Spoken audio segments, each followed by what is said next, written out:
గాజువాక నియోజకవర్గంలో తెలుగుదేశం పార్టీ జనసేన ఉమ్మడి ఎమ్మెల్యే అభ్యర్థి ఎవరో ఇంకా తెలియని ఉత్కంఠలో శనివారం జనసేన పార్టీ కార్యాలయంలో పీఏసీ సభ్యులు కోన తాతారావు ఆధ్వర్యంలో జీవీఎంసీ 66వ వార్డులో ఉన్న యువత పెద్ద ఎత్తున పార్టీ తీర్థాన్ని కోన తాతారావు ఆధ్వర్యంలో తీసుకున్నారు. అనంతరం ఏర్పాటు చేసిన మీడియా సమావేశంలో కోన తాతారావు మాట్లాడుతూ జనసేన పార్టీ అధ్యక్షులు పవన్ కళ్యాణ్ గాజువాక నుంచి పోటీ చేయాలని ఆయన అభిలాషించారు.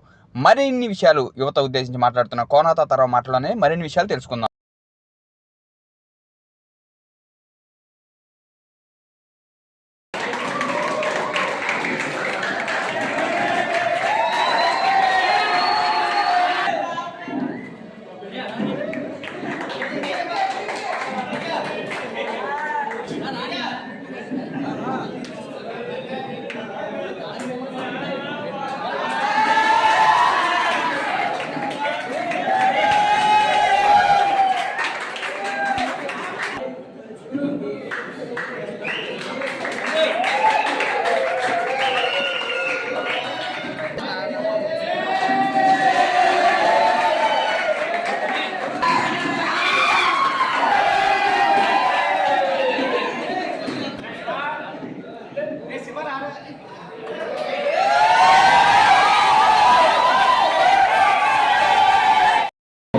కావాలని మేము ఇబ్బంది పెట్టినా హెరాస్మెంట్ చేసినా దానికి మేమందరం మీకు అండగా ఉంటాం, మీకు చేదోడుగా ఉంటాం.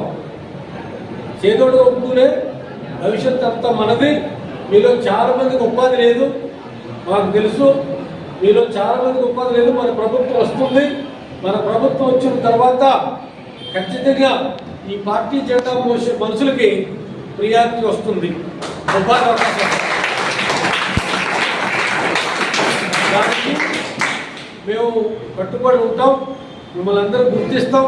మీ ప్రతి ఒక్క నెలలో కూడా మెంబర్షిప్ కార్డు ఉండే విధంగా కొద్ది రోజుల్లో మనం పనిచేద్దాం.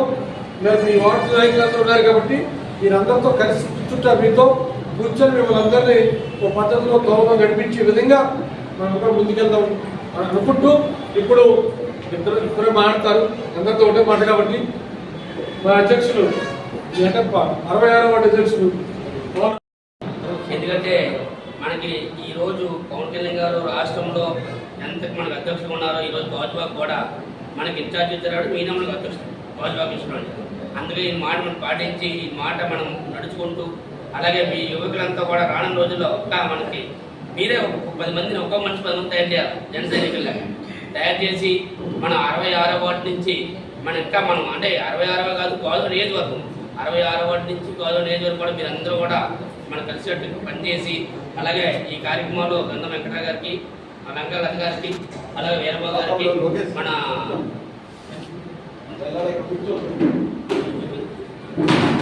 వీరబాబు గారికి జ్యోతిరెడ్డి గారికి అందరే ప్రతి ఒక్కరు కూడా ధన్యవాదాలు తెలుపుకుంటూ ఇలాంటి మంచి కార్యక్రమాలు ఎందుకంటే జనసేన పవన్ కళ్యాణ్ గారి సిద్ధాంతాలు అందరూ నప్పి ఈ మన ఆయన ఫాలో అవుతున్నారు కాబట్టి అందరూ కూడా మీ అంతా యూత్ రానున్న రోజుల్లో మీరు అందరూ కలిపి ఇంకో 10 మందిని జాయిన్ చేసి పార్టీలో మన జనసేన పార్టీకి బలోపేతం చేసి గాజువాక జనసేన సీటు గెలిపించుకోవాలి.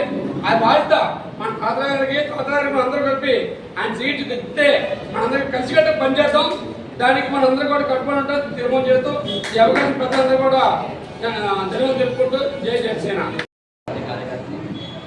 2019లో మేమందరూ జనసేన పార్టీ తరఫున ఎంతో కష్టపడి ముందుకు నడిపించి పవన్ కళ్యాణ్ గెలిపించడం అనుకున్నాం, కానీ అవ్వలేదు. ఈసారి అదే తరహాలో యువతనందరినీ ఆకట్టుకొని యువతనందరినీ ముందుకు నడిపిద్దామనేసి పవన్ ఆధ్వర్యంలో నెక్స్ట్ 2024లో గాజువాక జనసేన పార్టీ గెలిచేలా చేయాలని ప్రజలందరినీ కోరుకుంటూ సెలవు తీసుకుంటాం.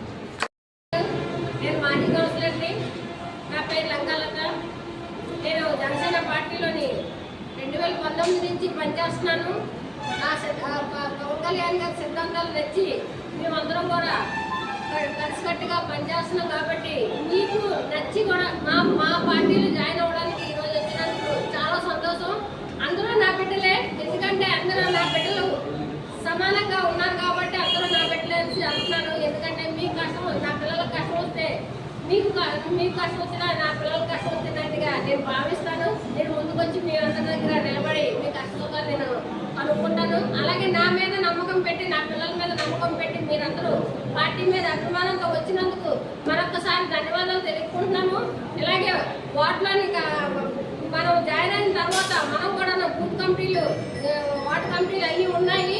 బూత్ కమిటీలకి మనం ఎవరైతే మీరు బూత్కి వస్తారో వాళ్ళకి బూత్ కమిటీలో మేము వేసి మేము మీ అండగా మేము నిలబడి మేము పని చేయించుకుంటాం కూర్చొని.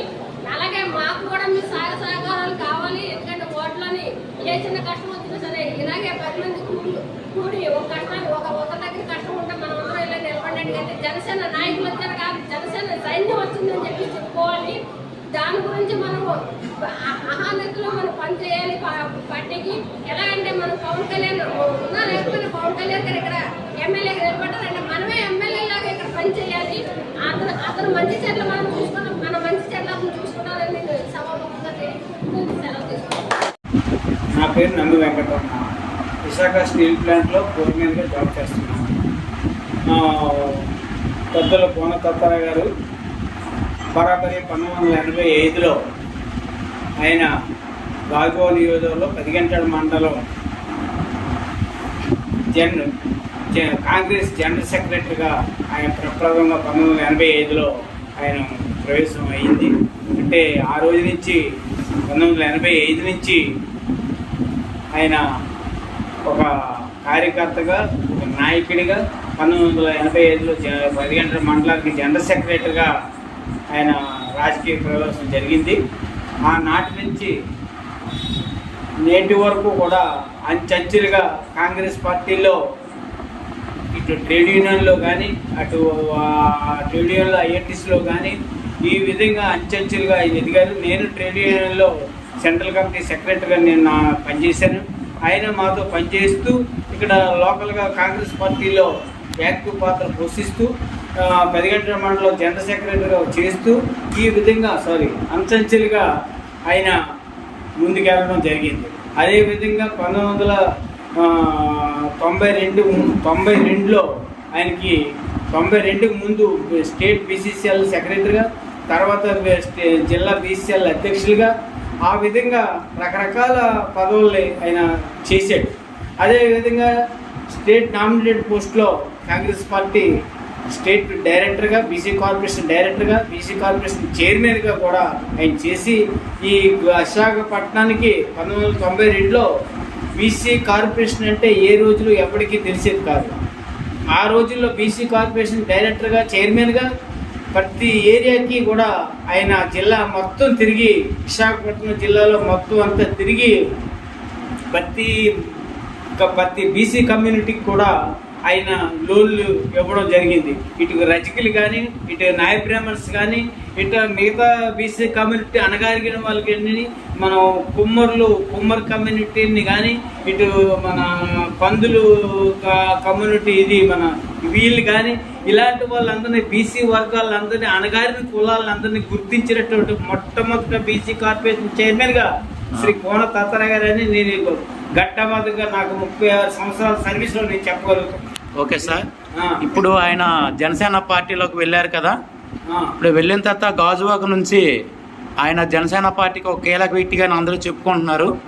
ఇప్పుడు ఉమ్మడి రాజకీయాలు ఏర్పడ్డాయి, టీడీపీ జనసేన వీళ్ళిద్దరు పొత్తులో భాగంగా ఇప్పుడు గాజువాకి ఎవరికి సీట్ ఇస్తే బాగుంటుంది, ఏ కులానికి ఇచ్చినా బాగుంటుందా, లేదంటే టీడీపీకి ఇస్తే బాగుంటుందా? మీ యొక్క మాటల్లో చెప్పండి.